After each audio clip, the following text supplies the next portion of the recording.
The Exmouth Reef, well, as you saw in the video, which was a video we filmed when the project was approved and the reef was installed, 49 artificial structures, 6 steel structures which come from BHP's Griffin facility. It's located about 6 kilometres offshore Exmouth. And to me, when I first heard about Exmouth Reef, what I found quite interesting about the concept was really 2 things. One is that it's the first artificial reef in Australia which has been constructed from oil and gas structures, in part. It is quite common in other parts of the world, so Gulf of Mexico, where we have seen artificial reefs established from oil and gas infrastructure.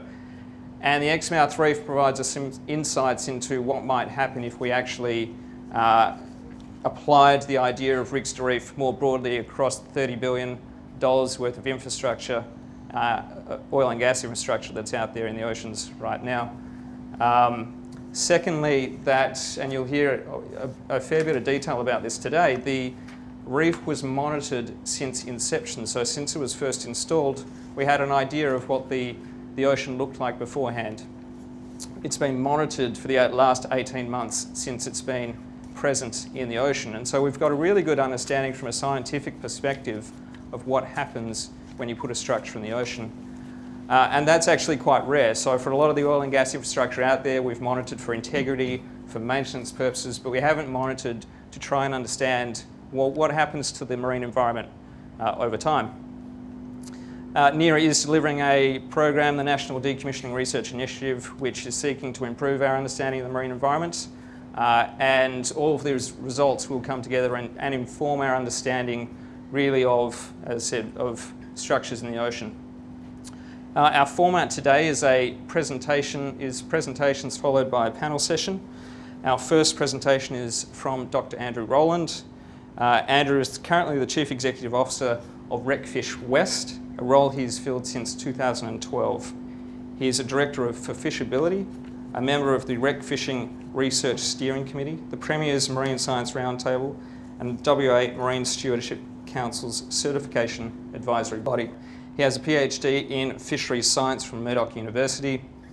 And Andrew's first presentation this morning will provide an overview of artificial reefs in Western Australia. Please welcome Andrew.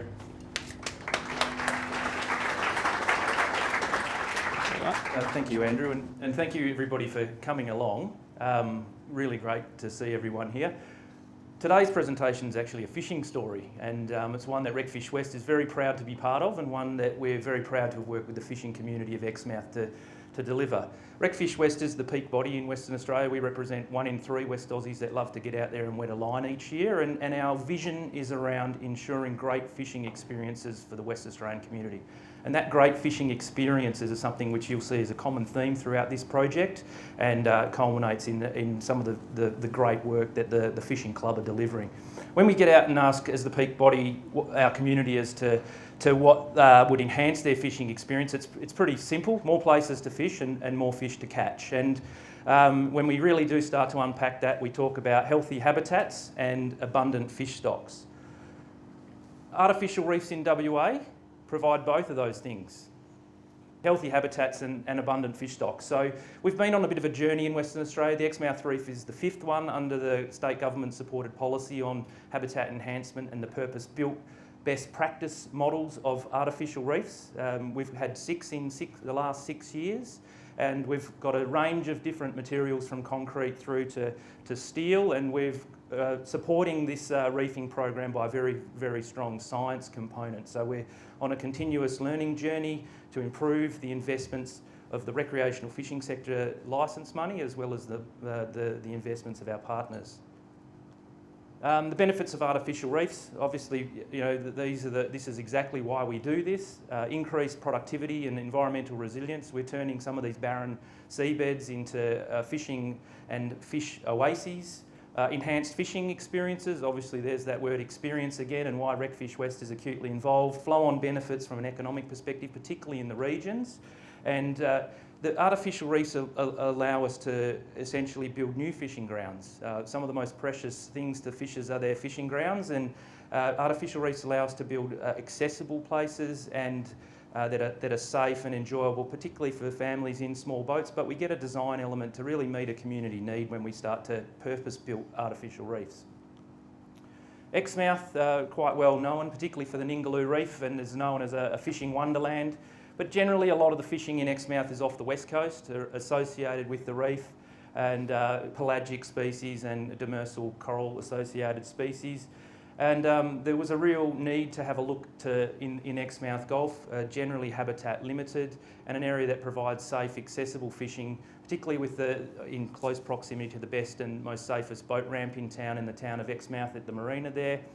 And I guess over time, we've come to know that it is an important part of the world for small boats, but some of the fishing grounds and fishing opportunities are limited.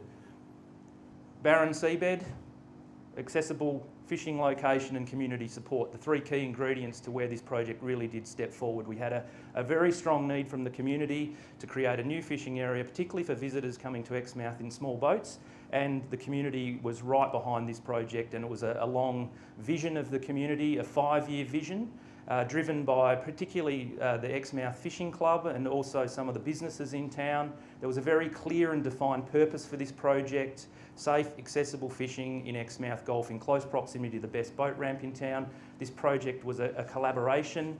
It was funded partly through the state government, NERA and BHP.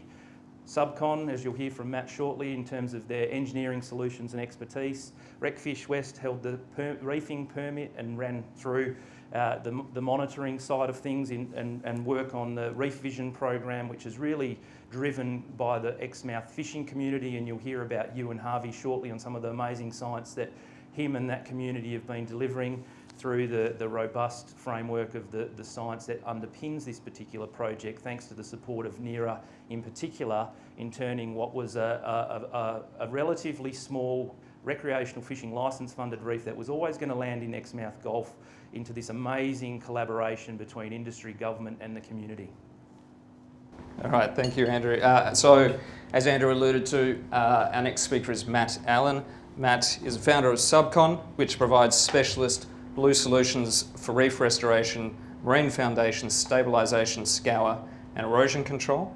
He started his career with 6 years in the Merchant Navy and subsequently worked as an offshore construction manager and an offshore installation manager, as well as on Thevenard Island retirement for Chevron.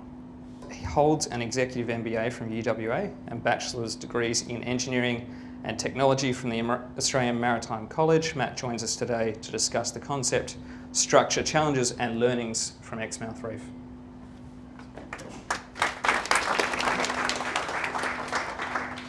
Thanks very much. I think one of the key characteristics of fishing stories is they usually involve large amounts of hyperbole. And I'd just like to say that this one doesn't, and I think it's a really nice part of this story. And it's a story that's actually come from oil and gas, interestingly. It turns out we were the first guys that we're aware of globally to look at how you could engineer and industrially scale habitat. We actually bid the first reefs that were built in Western Australia a number of years ago, which was led by Recfishwest. And we got a very, very important and significant piece of feedback. So we actually lost the tender because we didn't have track record. And it was the first one in WA, and the contractor that was employed for that had track record. And it was very important that that was successful. But the feedback we got from government was that we did a really good job and they wanted to build local capability, and they encouraged us fervently to continue on our path. So what we did then was we went away and came up with our own designs. We snuck down to UWA on Friday afternoon when the O-tube had a bit of spare capacity and started tank testing. We might have had a carton of beer under our arm for Scott Draper and the guys. And when everybody else was thinking about their weekend, we were tank testing reef modules. And we learnt some really important things about the hydrodynamics and how to engineer structures that would create upwelling in the environment and also be really, really stable, which are key features when you're engineering a habitat. And since then, we've built 24 reefs. So we combined what we learnt about reef hydrodynamics with some sound engineering principles around how to scale and how to fabricate large quantities of modules, some materials science, and also importantly, I think, the installation methods that we use in oil and gas to deploy structures.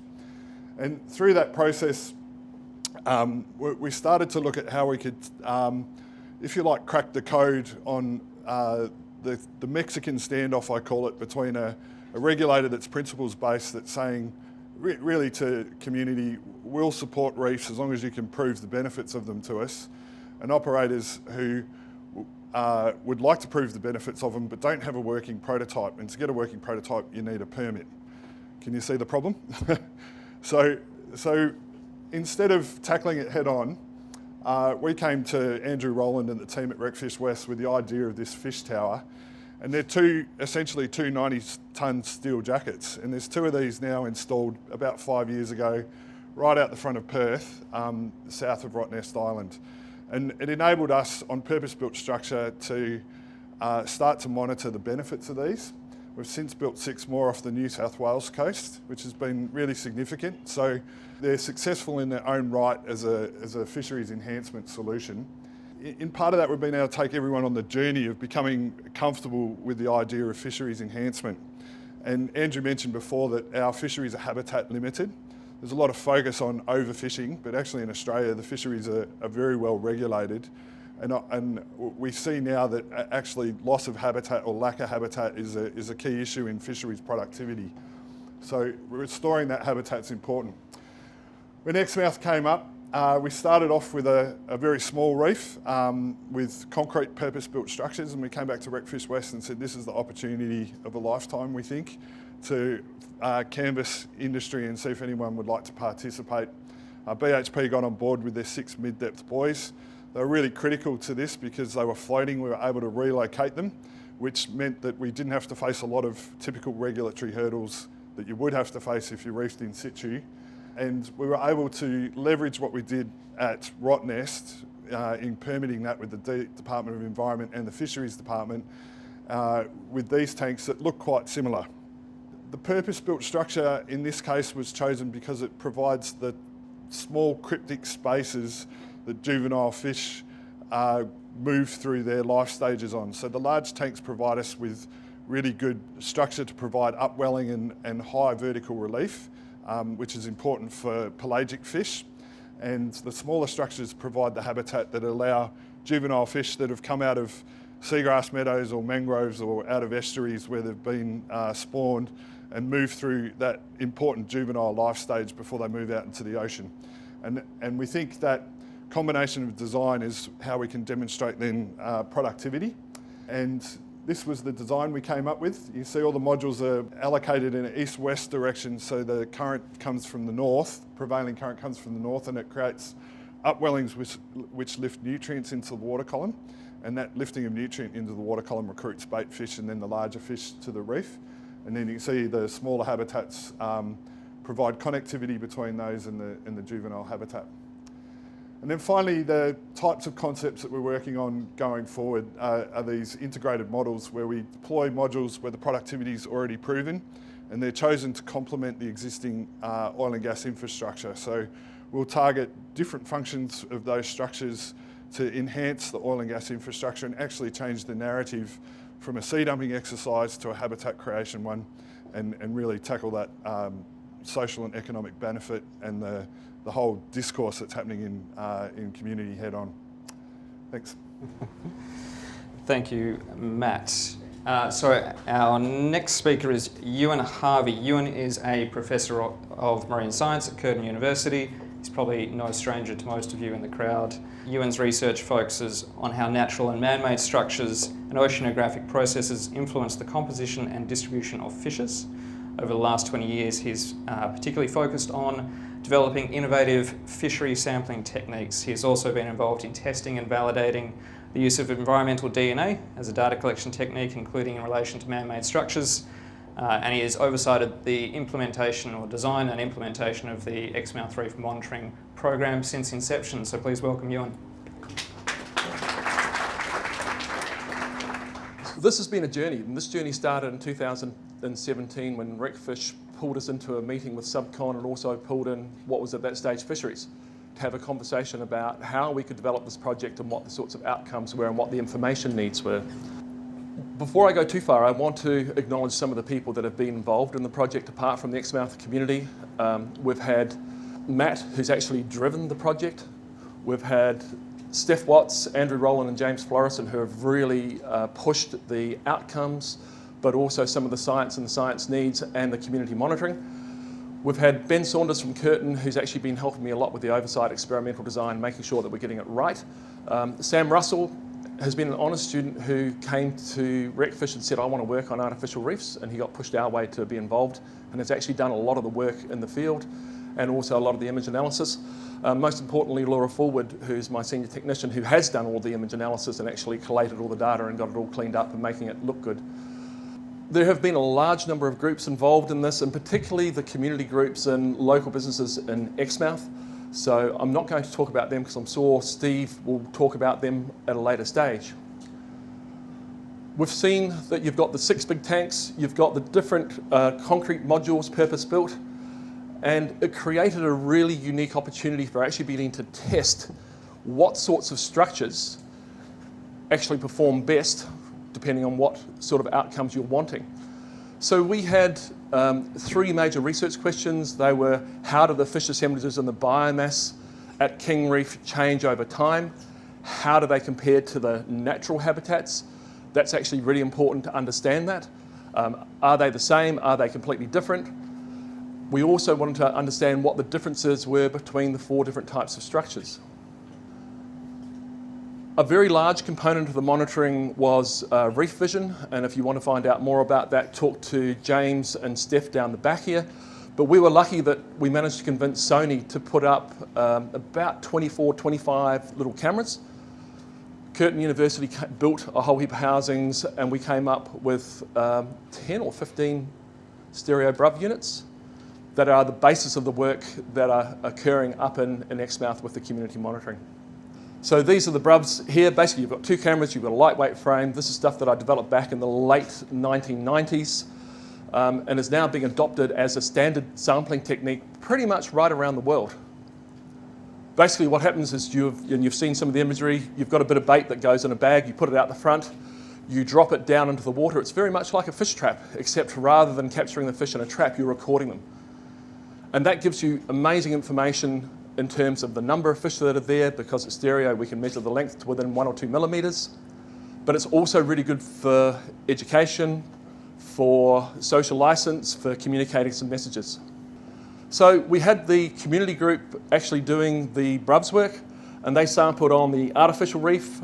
We also had a sand site, which was very similar to the artificial reef, and 2 natural reef sites up further in the Gulf. Because we wanted to get at the fine scale, and it's always good to have 2 techniques rather than 1, we also used a small ROV equipped with a stereo video system. And we increased the sampling a little bit more to make it a little bit more statistically robust. So we had the 2 sand sites, the 2 natural reef sites, but we also incorporated some areas in the sponge gardens down towards the Navy jetty.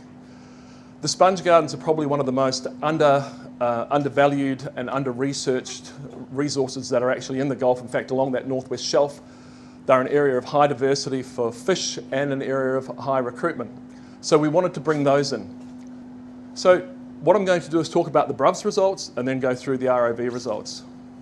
To put things in a nutshell, at the artificial reef, there was a really rapid increase in the number of species from before the artificial reef was deployed to the end. It's really interesting that we had this time 3, time 4, which was April and September in 2019, where it dropped off. And I was going, well, that's a bit weird. I would have expected it to continue up. And I rang up Steve and said, Steve, what happens during that time of year? Oh, he says, what, don't you know? Don't you researchers have any understanding of what's going on up here? There's a natural decrease in the number of species that come into the Gulf during that time as the water cools, but also you haven't got the coral spawn and all sorts of things. It sort of really proves a point. You actually need local involvement in some of this monitoring. In comparison to the natural reef in the red, the artificial reef very quickly exceeded and then came back. And the sand habitats were sort of similar, but bouncing around. Again, in terms of the mean numbers of fish, it increased incredibly rapidly and exceeded all the other habitats, but then dropped back during those 2 sampling periods. Unfortunately, at this stage, we haven't analysed the BRUVs data that's been collected for November and for this year. If we look at some of the individual results, Legana sebae just increased rapidly in numbers, and what's really interesting is that it hasn't been seen in any of the other habitats. In the 15 years that I've been diving up at Exmouth for fun and for work, I've only seen one, and yet we're seeing multiples of these little red emperors. Where are they coming from, Steve? Outside and coming inside. So they're being drawn into that reef. We're not seeing them on other reefs, even inside the marine reserves. Things like some of the trevally increased really rapidly, and again we had that seasonal drop-off. Kerodon cautoroma, which is common on the reefs, again, same pattern, increased rapidly and dropped off during that winter period a little bit. And the same with Rhabdiscaris, the same sort of pattern, but notice again, only on the artificial reef, predominantly. If I look at this in a community context, in an assemblage context, and look at all of the fish assemblage, at baseline, it wasn't that different to the sand or the natural reef. Very similar at the first sampling time afterwards, and then by times 3 and 4, it's got its own unique assemblage. It's different to the natural reef, it's different to the sand. So we did 2 things with the ROV. We did transects at the site, 50 metres long, but we also did some point counts which were based looking at the differences between structures. So, mean number of species increased really rapidly, was similar to sand, but the sponge gardens had a higher number of species. But it's stabilised, it's increasing, it's getting up there. Numbers of fish, just increasing rapidly, there's no story. It's just no comparison to the other habitats. Sponge gardens are still higher in terms of the mean number of fish than the other habitats. And then we will look at the mean biomass. This increases rapidly. We do see some spikes in the biomass in the natural reef and in the sponge gardens. Sponge gardens is real. This is due to schools of fish coming through the transects, often carangids, which are mobile. So there's a little bit of error that creeps into there. And if we look at the assemblage data in terms of the numbers of fish and the biomass, it's the same pattern. Time 1 was a little bit scatty, but in comparison to the sand and the natural reef, we've very quickly developed into a unique assemblage out here. B2 is that time out on the sand where we had lots of other things coming in. There was just that seasonal flux of fish. Note that it's also very different from the sponge gardens. So just interpreting now between structures. So what we've done is we've gone to these structures and taken a little point count, a little snapshot. And this is something you can't really do with any other technique apart from diving. So we've got the habitats, which are these ones here. We've got the Apollos, which are these ones here. We've got the fish towers and the pyramids. What's the story? In terms of number of species, the fish towers are doing really well, and the pyramids have also done pretty well, particularly at time 3. But there's fish on all of them. In terms of the mean number of fish, the fish towers have a huge number more fish, and this is for the same unit area of size, so it's not looking at the whole of the fish tower in comparison to one little Apollo. So there is conclusively more fish. We had that drop-off, which is a reflect of that seasonal effect. And then we've got mean biomass. The fish towers are high. Yeah, we've really got something going on here. And did the pictures make it in? No, they didn't. This is pretty incredible. This data point is a little bit weird, and that's a result of one massive Queensland groper that weighed about 65 kilos coming into our data. In fact, I'm now absolutely positive the groper was stalking the ROV, seeing it as something that it might have been able to consume, which it could have quite easily. Similarly, in here, this is a school of big carangids coming in and actually mobbing all the bait fish that were on that pyramid. So if we look at the results of the structures, a lot more of these big cod on the fish towers. That's because there's habitat underneath. That's where they like to be. It's like a cave. If we come across to Red Emperor, they were pretty much everywhere, but they really liked the Apollos, and they loved the small ones, little recruits, loved going in and outside those holes that Andrew were talking about. As soon as you got close, they'd dash in, and then they'd come out the other side. So they liked that habitat structure.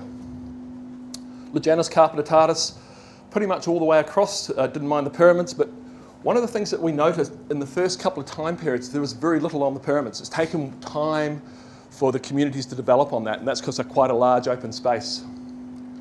Saganis, this is a rabbit fish. Really interesting to see this in the Gulf. It's a herbivore, mainly on the fish towers, and mainly at the top of the fish towers, where the fish towers had started growing algae. So they were coming in and feeding off the algae on the top of the towers.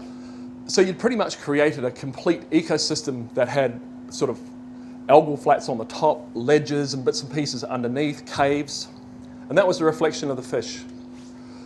So the summary that I've got, or the key take-home messages, are that the number of species fish and the biomass increased really quickly, and I would love to be up there now, but the water's dirty. Chocolate, because I think it would have gone even higher than the time 3. Once you see the new stuff. I've seen some of it. There's part of me that's not wanting to see it. It looks like a lot of work. There were higher numbers of fish and species on the artificial reef than all the natural habitats, with the exception of the sponge gardens, which they were exceeding. But again, the sponge gardens were a different assemblage, a different composition. There were different fish associated with the different structures, and that's actually a key take-home message, because if you're wanting to create an ecosystem, you need different types of ecological niches. The work that Matt and Andrew and co have done in designing the reef means you've got that combination of ecological niches with the different structures. There are clearly more species and fish associated with a large structure, so there's a message there that big is beautiful, but don't forget that some of those small things provide areas for cryptic species and for juveniles. And I think there is great potential for artificial reefs as a fisheries enhancement tool, but we really need to be thinking about design and location. And some of the man-made structures that are in place now that we're getting information from are giving us some ideas, some clues as to sorts of essential elements we actually need to be including into artificial reefs. Thank you, Ewan.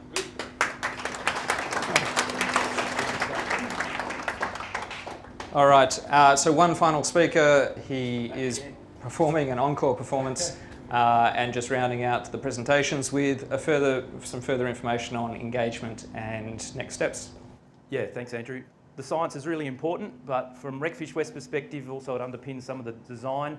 One of the benefits that we really did see throughout this project was the capacity building in the local community. Engagement led to an awareness and an understanding, through to a respect, through to what now we see as clearly a stewardship role of the Exmouth community, engaged in the science, and there's some images there of Ewan training some of the volunteers, reporting back of results. Really want to thank and acknowledge BHP at this point for continuing to invest in the community and the Reef Vision program and the science that underpins the next version of this story. I think you've just seen 12 months worth of information, but we are continuing to collect data as we go, so there's plenty more to this story as we go forward. But building capacity in the community is something which has been a great outcome from a Recfishwest perspective. Below the waterline, Ewan just spoke about some of the benefits. Community now get to see underneath the waterline more often with the scientific equipment that they put down. Really get excited about when they see these new species and the recreationally important species. But for us at Recfishwest, the real story is above the waterline. This comes back to why we invest in artificial reefs. It's about improving recreational fishing experiences. Safe, accessible locations for families in small boats, kids out there having fun, and new fishing grounds. As we've said before, fishing grounds are the most precious thing for rec fishers. Without fishing grounds, you don't need boats and you don't need fishing gear. You've got nothing more. The flow-on benefits and additional benefits to which we've seen in the community through this project, through empowering the community and having quite a sense of, I guess, excitement and vibe, have led to other discussions around other infrastructure in the town of Exmouth in particular, as it's done with some of our other artificial reef programs in other parts of the state. You know, how now do we go and fix up the Learmonth Jetty? What about the Tandabiddi boat ramp? We're seeing positive feedback from tackle stores, for example, and also the charter sector. So the charter sector in Exmouth is using this artificial reef on days when the prevailing weather patterns aren't allowing them to get out wider, which is another benefit to the local community. So just quickly on the key learnings from Recfishwest perspective, and this has been a long journey for us thanks to the support of the Department of Fisheries in the early days in relation to building capability and understanding around artificial reefs. And we continue to refine, I guess, our principles which underpin our approaches here. But first and foremost, before Recfishwest really does tackle a project, we have to look for a community mandate. So distinct purpose driven by the community. We need to make sure that whatever we're doing in this marine environment, which we care so much about, is environmentally safe and it's beneficial, and we're learning as we go. We need to make sure, as Ewan said, that the designs are informed by science and that we're on this continuous improvement evaluation of the effectiveness, the design, and maximising the opportunities in relation to these investments and the effort that we put in.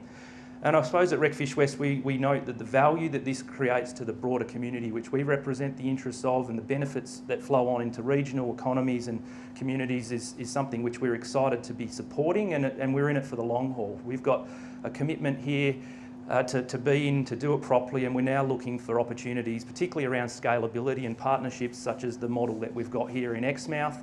And I guess the side note from Recfishwest perspective is one of the key learnings is that community stewardship and building community champions. It improves the recreational fishing social licence to operate and community acceptability. We have a range of, an army of environmental stewards out there that help with the science and stand proud in their community to say, you know what, fishing is good for the town, fishing is good for the environment, and it's an important part of our lifestyle and culture. Thank you, Andrew. Can we get a quick round of applause for our speakers this morning? And can I ask our speakers to awkwardly perch on the stools at the front for a brief panel session? And while you're doing that, I'll also introduce Steve Riley. Steve is the co-owner of Exmouth Tackle and Camping Supplies, known for his exceptional work in the community to help make fishing better in Exmouth and the Ningaloo region. Steve has championed the reef for many years and now is actively engaged in the Exmouth Reef Vision Monitoring Program for King Reef and provides on-ground support for all volunteers. Steve, thank you very much for travelling to be here. Morning guys, how are we doing? I'm told he rarely wears shoes, so thank you again. Absolutely. Just a quick morning. I've got a fishing and camping shop in Exmouth. I go fishing, that's my bit. The guys talk about the science and the impact of town and all that sort of stuff, but literally on a daily basis we have people coming in my shop as a tourism thing, coming to Exmouth, asking about King Reef, asking about fishing. It's Exmouth, that's why people come here.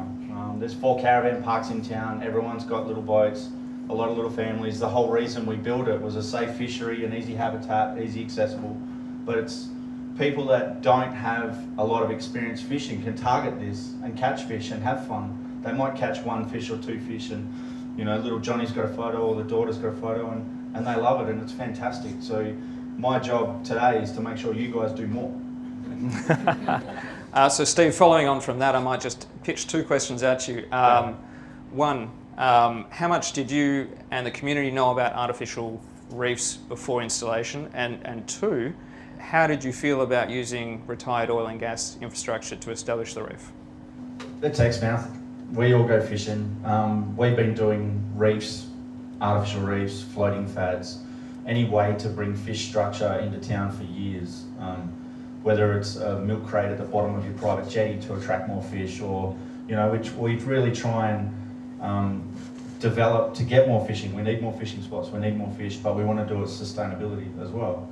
So a lot of guys in town have been talking about artificial reefs and putting stuff into the water to help grow habitats for years and years and years.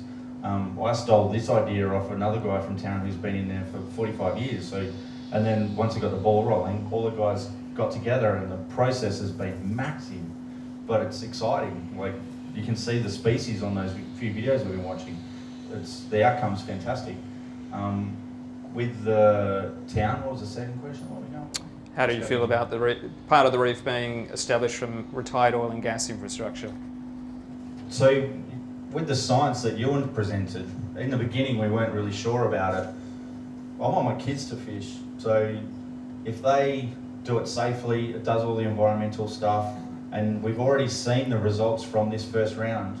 Like, I mean, the BHP guys gave us the towers and the fish life on them. So I was a part of the Reef Vision program, helped with the volunteers.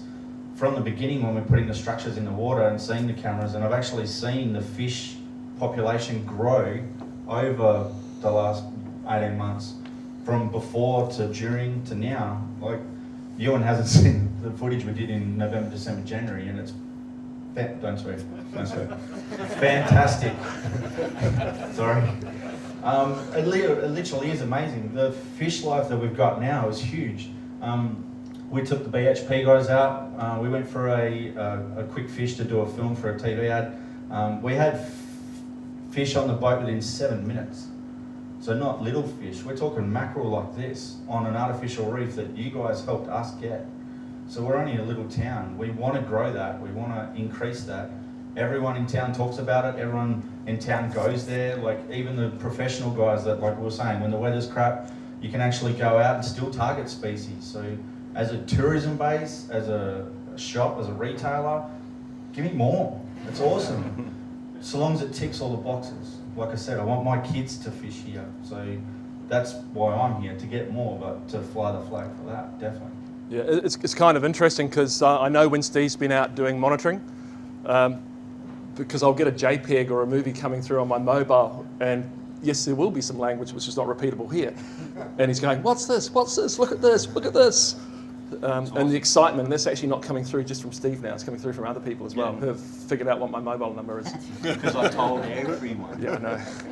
Are there any burning questions from the floor? Tom? Yeah, Andrew, Tom Badley from Santos. Great story, fellas, and delighted, and thank you for your involvement in it.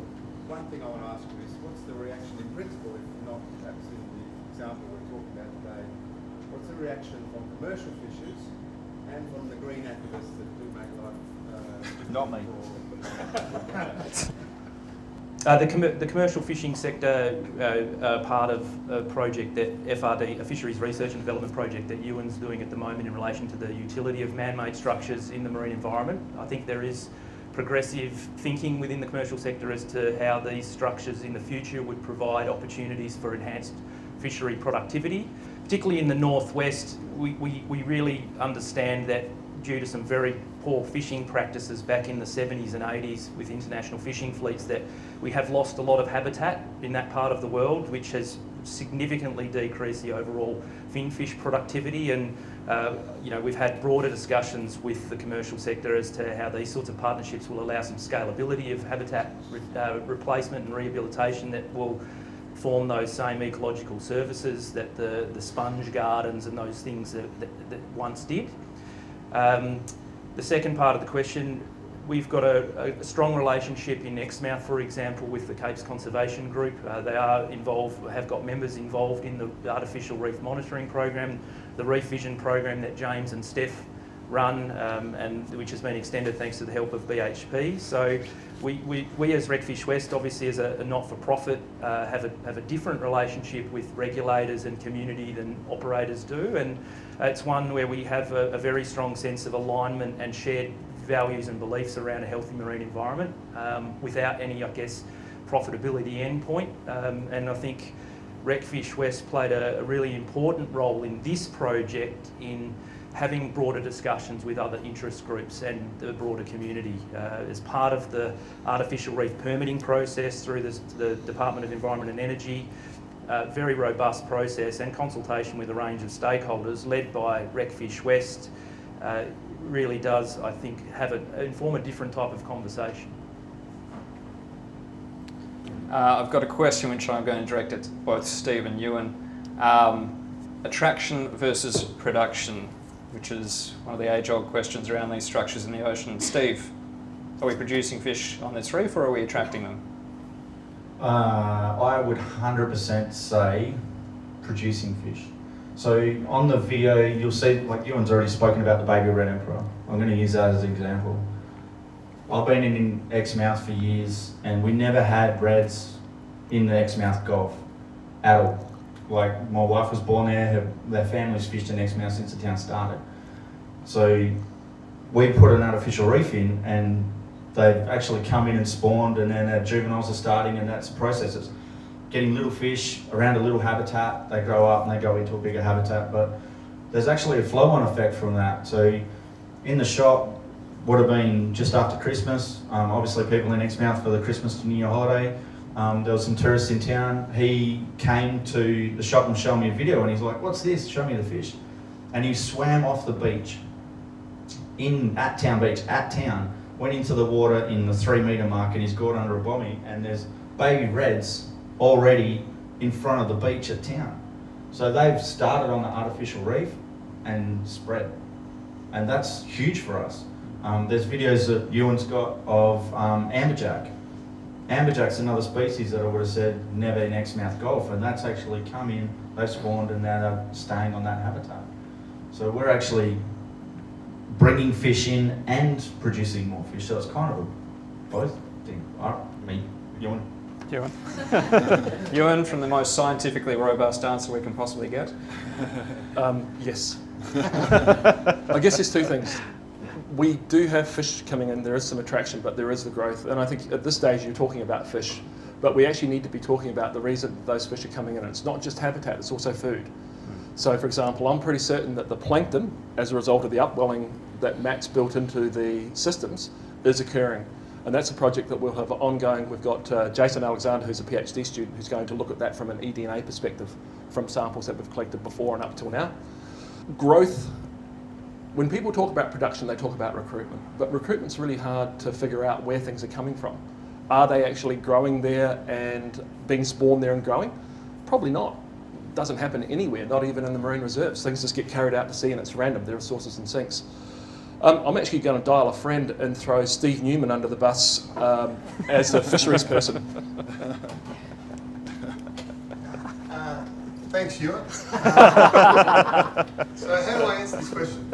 I think what you've got, I just want to thank you guys for the presentations. I thought that was a really good introduction to what's going on up there, and it's really, really interesting actually. What I particularly like was that the fish that you're starting to see on that reef is not the stuff that you'd expect on the Ningaloo side, it's the stuff you'd expect on the inshore side.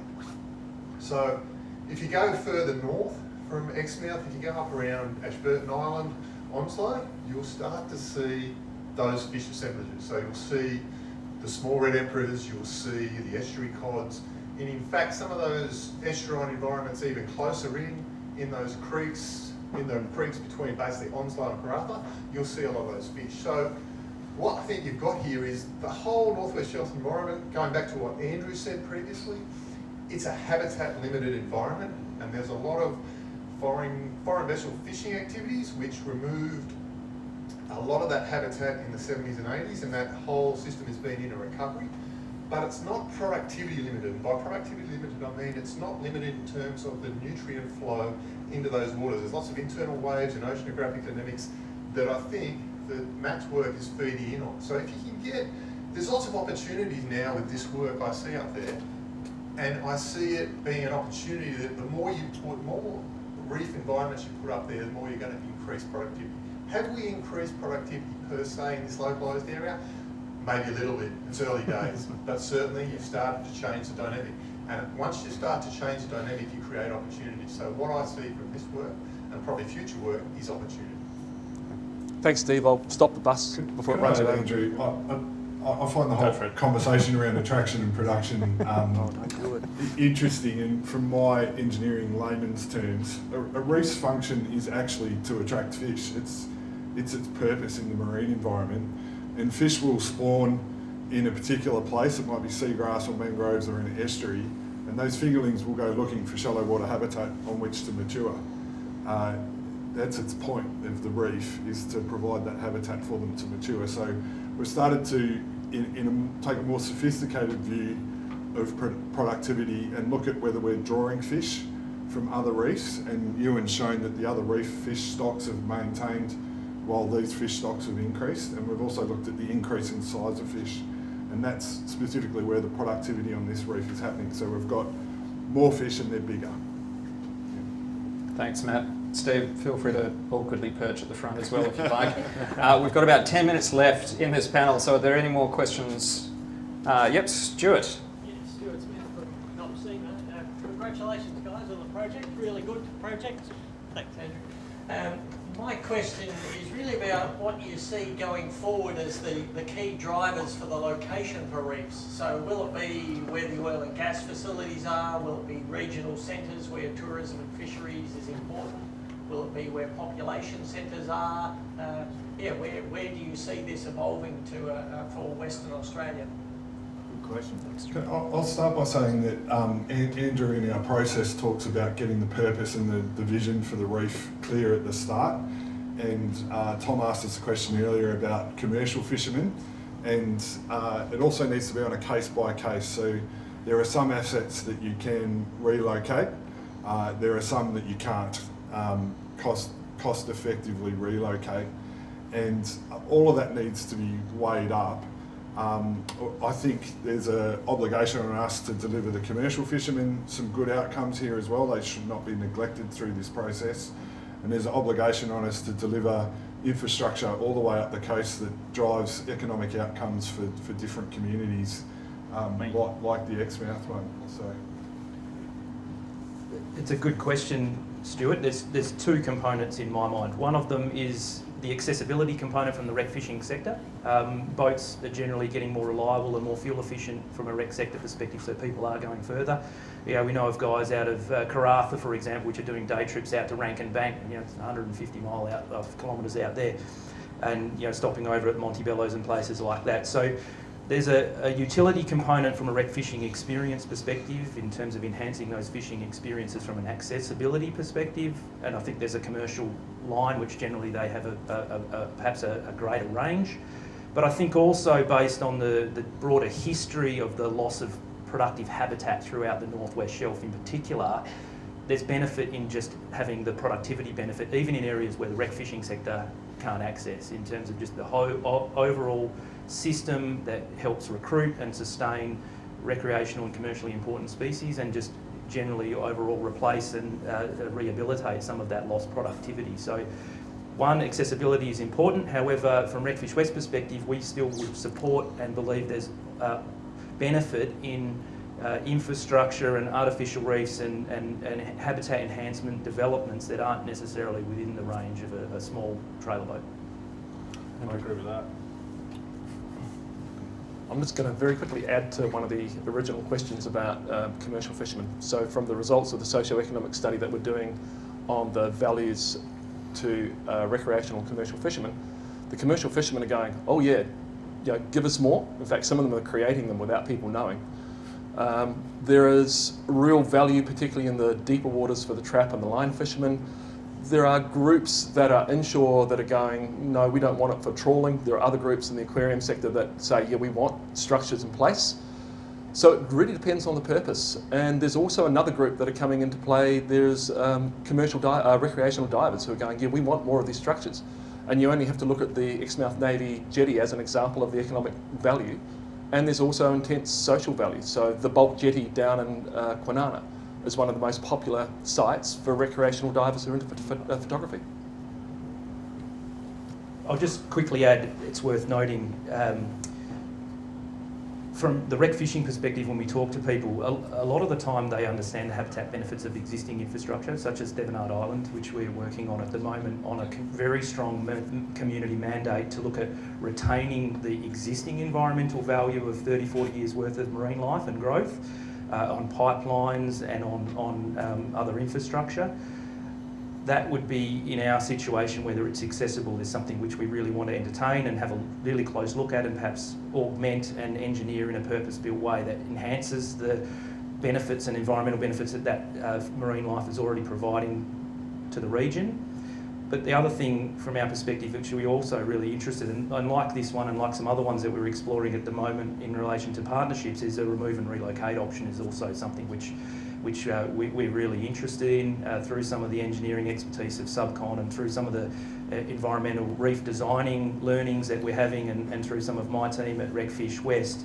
We believe that a lot of the time when you look at the size of these structures, the fact that a lot of them are relatively benign in their materials, they really do share the characteristics which we know from a science perspective are the types of characteristics which provide ecological productivity and essentially can be modified to replicate purpose-built artificial reef units. I think the other thing which is a really core component of the artificial reef design, which Matt touched on, is the way that the reef architecture across the footprint of the whole reef actually works together. So module design is one thing, but we're learning a lot about halo effects and interstitial spaces between reef modules, upwelling effects, and how you might set out the artificial reef architecture across a large part of the seabed to act as one collective productive unit for a range of different species as it works together. So there's quite a bit of science coming to light locally thanks to this program and some of the other monitoring that we're doing through the southwest artificial reefs, but also we're learning a lot from North Asia, Japan and Korea and places like that, where they've been investing hundreds of millions of dollars in artificial reefs to underpin commercial fishery productions for decades. And there's a lot of science involved in those designs that we're bringing also into the discussions as to how they might have local benefits. All right, we have time for one last question at the back. Colin? Are there any actual downsides? So is there anything you need to be careful of doing design in that, you know, can you accidentally attract in a species you didn't want, or is the ecosystems, can it be so fragile that you might upset it, or is it just so robust that whatever you do is going to be a big plus? I can answer that one. Look, I'll start off and then pass it quickly back to you in 10 seconds. Yes, there is a risk, and those risks are some of the key questions that we actually need to be researching. So, for example, marine invasive species. If you clean a structure, you create a perfect environment for recruitment. Are you actually better to leave the growth there, which is a natural protection? That's something that we don't know. People have opinions, but we don't know. A lot of the structure, if you can clean it, is it any different to a shipwreck, which we tend to be sinking? In fact, a lot of the stuff that we're sinking for shipwrecks is pretty nasty, whereas what these guys have done is cleaned it up pretty well. So there are lots of opportunities. There are a lot of unknowns where we still need to do some research to tick the boxes. But I think the answer is, why not? I think it's important too to recognise that the environments that we're putting these structures into are already highly modified. So they generally don't reflect anything like a natural ecosystem. And if you start there, if you take that as your starting point, it's not like we're building an artificial reef on top of the Great Barrier Reef, you know. So the kind of recruitment that we're seeing here is a good thing, because overall the whole ecosystem is far less productive than it once was. There's lots of things that we need to be cognizant of. We do want to build a reef that's going to have longevity. So from an engineering perspective, we're interested in the stability of the reef, the material integrity. The concretes we use should last longer than 100 years. We're designed for cyclone criteria and things like that. So you absolutely don't want your habitat to blow away the first time a storm comes through. Yeah, I'll add a bit. It's a really good question. I think from our perspective, as responsible users of the marine environment, things like contaminants and any downsides and impacts are really important for us as a rec fishing sector. It must be said though that the process that we go through here in terms of the Sea Dumping Act and the permitting through the Department of Environment and Energy is a very comprehensive process. The paperwork which goes in as part of the approval, the application is 350 pages. It has a 30-year long-term monitoring plan, risk assessments against a whole range of things, particularly contaminants, and it's something which I think does have very comprehensive and rigorous environmental approvals approach.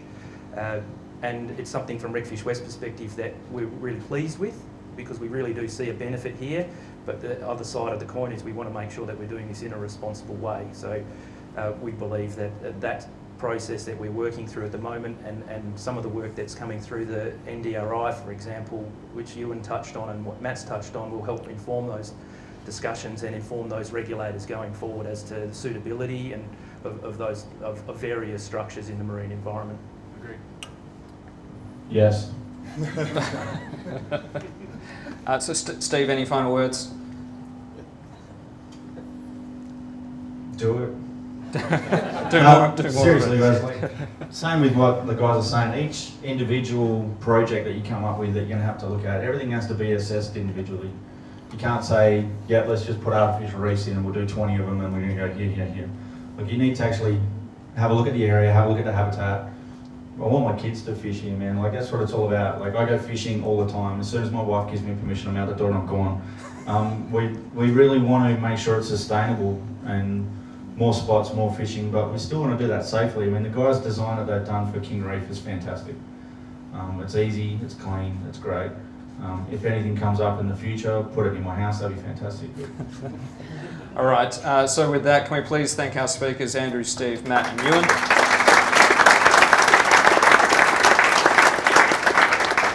Thank you all for braving the rain this morning. I hope it's not raining on your way back to the office. Thank you to the project partners for Exmouth Reef, BHP, Subcon, Recfishwest and Curtin. And also thank you to the event staff from NERA and Recfishwest who pulled this all together. Enjoy the rest of your day.